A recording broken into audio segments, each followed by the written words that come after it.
Brodes Media.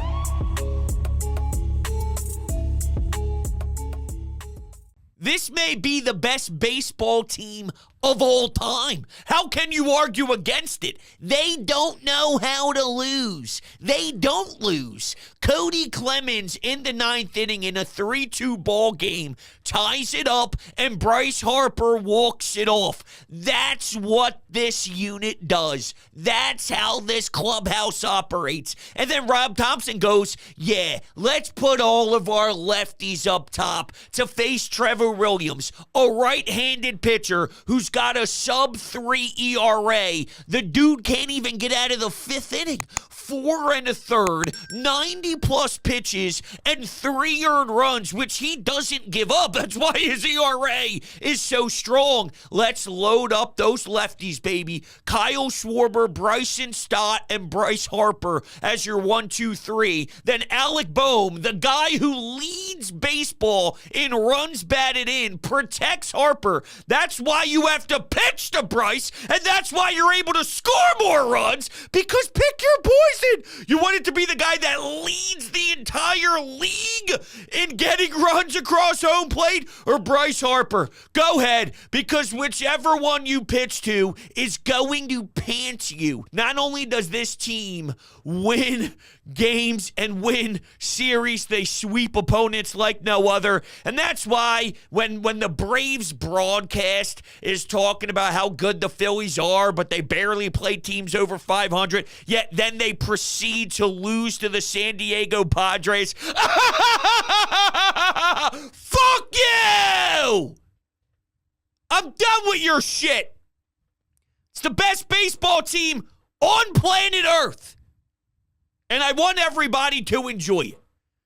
I'm actually heading to the studio right after I record this, and one of my main topics of the show is going to be, are you allowing fear of a heartbreak or expectations, high expectations, ruin the enjoyment of this Phillies start? Because, damn it, I cannot let that happen to people in this city. You got to embrace this journey.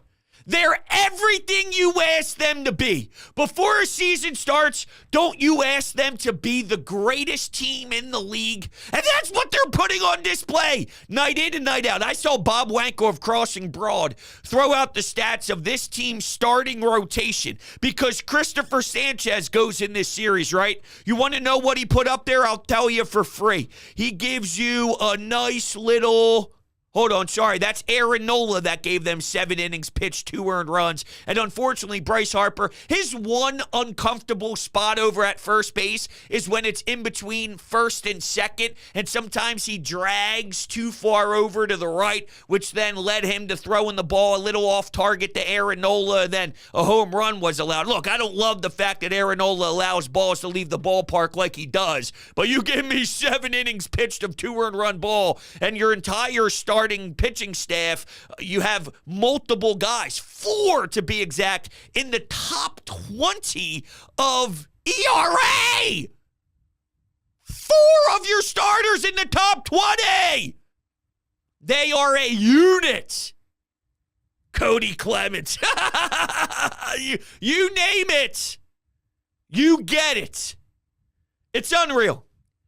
But what was I talking about? Christopher Sanchez, 7 innings pitched, 2 earned runs, 8 strikeouts, no walk batters. Do you like his changeup? Because I sure do. That changeup is filth. Every time I see it, I go, ew! Ew! Lefty coming out of an electric slot. Dude, it's so good. There's nothing not to love. There's nothing not to love. And they did this without Nick Castellanos really having an awesome start to the season. They're doing this without Trey Turner. That's how you know that it's real. My biggest problem from this entire weekend, you want to know what it is? Why the hell does Garrett Stubbs have a fan base? He thinks he's Gene's Jeans. He thinks he's the Wolf Pack. Dude, I'm sorry. Garrett Stubbs, even though he likes to put beer cases on his head and have fun day, Sunday, fun day, whatever. That dude does not perform enough to have himself a fan base up top. But if that's my biggest knock on this team halfway through May, as they just put together wins after wins after wins, I'll take the payoff. All right, look, I'm not proud about the Garrett Stubbs fan base, but I'll take it. I'll definitely take it. How about Jesse Winker? I thought that dude was going to rob me of a sweep, but then for everything he took away at the wall, making magical catches, there's a foul ball that's going to the right, left field, and it's going to the right of him. It keeps dragging. If you're in his position, of course, it keeps going to the right of him. It drops in foul territory and gives the Phils more life. You're going to give this team extra outs?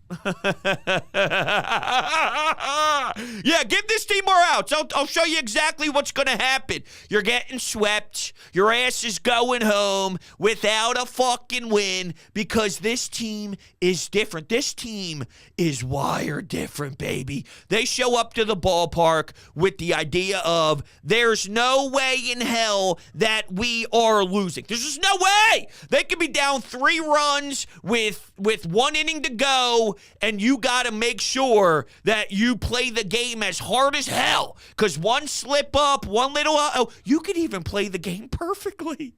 But we counter with excellence. We get base runners. And then where are you going to breathe in this lineup?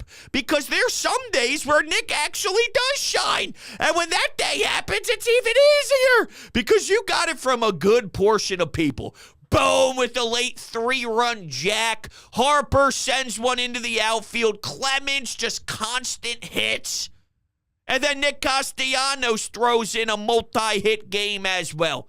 They're something. They are something. All they do is win. And all I see is people bitching and complaining about their schedule. Shut the hell up. I'm not talking about Phillies fans now. I'm talking about the outsiders, right? The ones that are getting sick and tired of hearing the Phillies get all the love nationally because they deem the Phillies, by the way, a team they probably don't even watch, right? Let's be honest here. How many of these idiots who are from a different fan base mocking the Phillies record, which is hysterical in my eyes, but how many of them really put on MLB TV, sat down, put their feet up, and watched inning by inning what they're doing on a night-to-night basis? I'll give you an answer. Zero! They're not watching this team. We are. And we have studied what it's like to be in the playoffs over the last few years, and we've seen what it takes to win the whole damn thing. We watched Texas with a close eye. We saw the Houston Astros do it to us, and when we study what this team is doing, it's exactly what those teams were doing. Exactly what they were doing. So your outside opinion, shove it up your ass. That's how I feel about it. So every single little part of this team, they're rallying together. There's a togetherness. There's a comfortability factor. There's a love for Rob Thompson. I love the attack mode of here's a right-handed pitcher, one who's been damn good too, right? Trevor Williams has been no joke for the Nats. And let's give them something here. Let's put up our top dogs at the top of the lineup, lefty hitters, and say good luck. Now, whether they scored 1 billion runs on him or not is not the full story. It's we made him work and got him out to the point where the Nationals changed their pitcher in the middle of the 5th inning. You get him out of the game in the 5th inning, any team would sign up for that. You want to go to the Nats bullpen? Okay, yeah, okay. You want to be in a position where you have to pitch to Bryce Harper because your next option is Alec Bohm? Yeah, okay. All I ever dreamed of was a right-handed bat to protect Bryce. We thought it would be Nick. I hate to break it to everybody. It's not Nick, but I don't care who it is. We now have the guy who leads the league in runs batted in. Star. Alec Bohm is a star. Make it make sense, baby. Look what happens when he pulls the ball. That's why I needed to see him give us that extra oomph. Do you see what happens when he drives the baseball? Do you see what happens with that extension? Do you see what happens when he gets those hips working nice and smooth? Come on now. Come on, Bomer. That thing was rocked.